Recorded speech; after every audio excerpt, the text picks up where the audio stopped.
The dog took 2 slices. We don't care. Go have some cake. It's free. Don't worry. You guys ready for your last comedy of the night? I've known her for a long time now. She has lived all around this lovely country, from Cleveland, Ohio, to Colorado, and she is back here in Wilmington, and I can't be more pleased to have her here. Please welcome my friend, Bridget Callahan, everybody.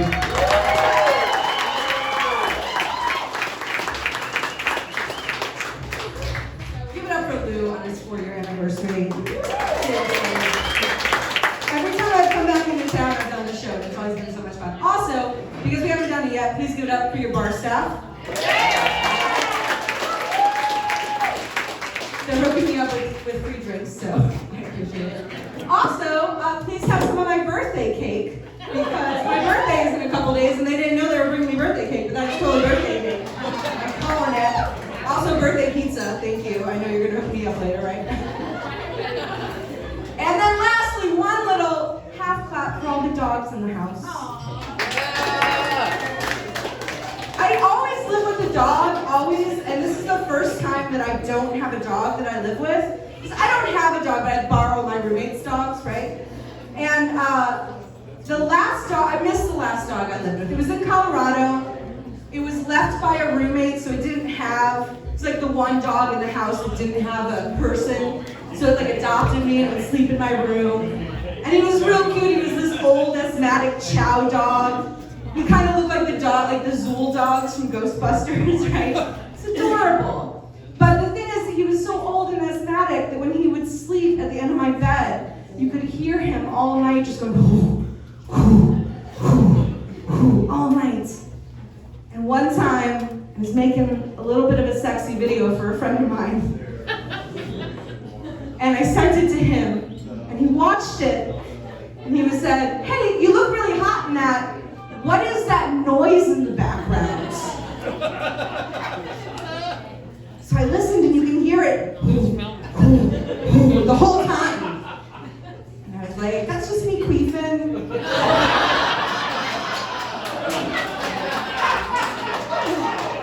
Just keeping it tight for you know. And he was like, "Oh yeah, that's what I thought." And I was like, "What porn are you watching?" That is not what that sounds like. The next video I send you is going to be a sex education video for sure. This is my first show post-pandemic, so I'm really happy.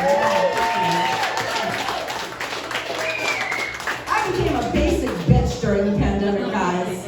I baked so much bread. All the bread. This ass is straight sourdough, just fermented ass dough, right?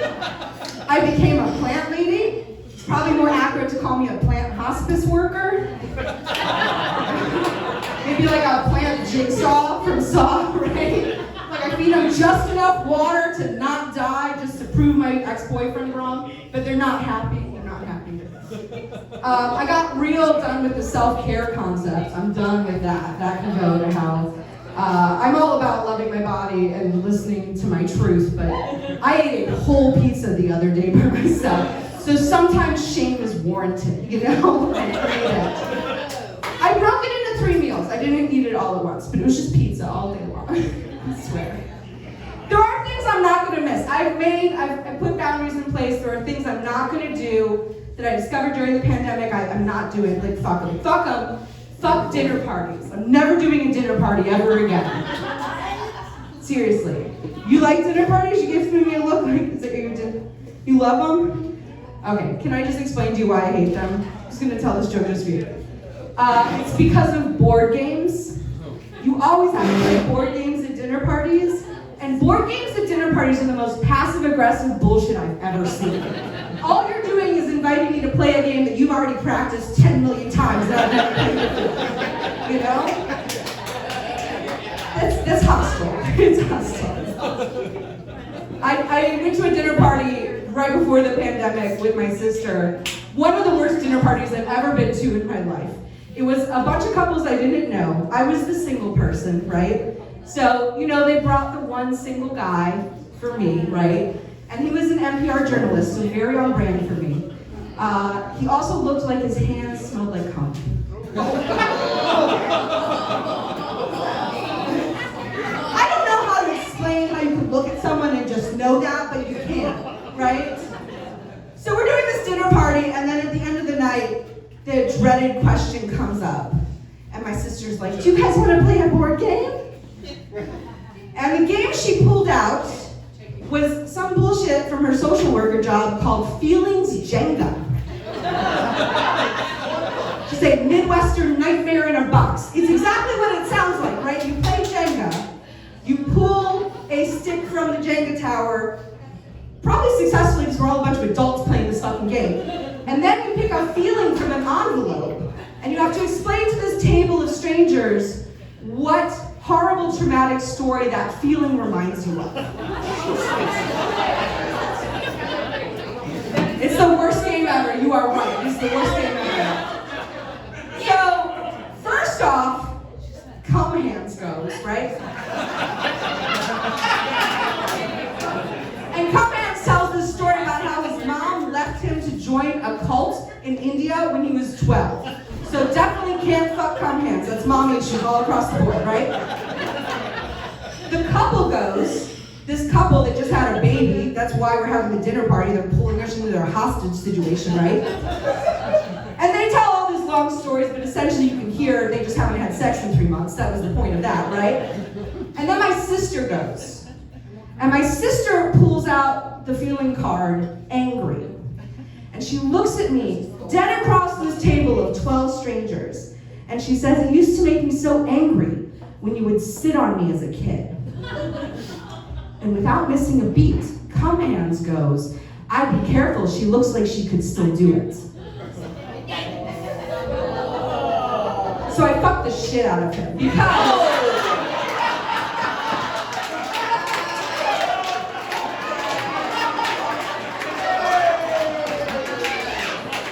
the truth is, I just want you to recognize my power. I can fucking sit on you.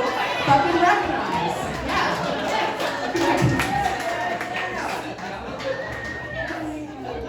You know, I do like my body. I do. Here's the thing. I'm turning 42. And we'll lose like the blueprint of my future, apparently.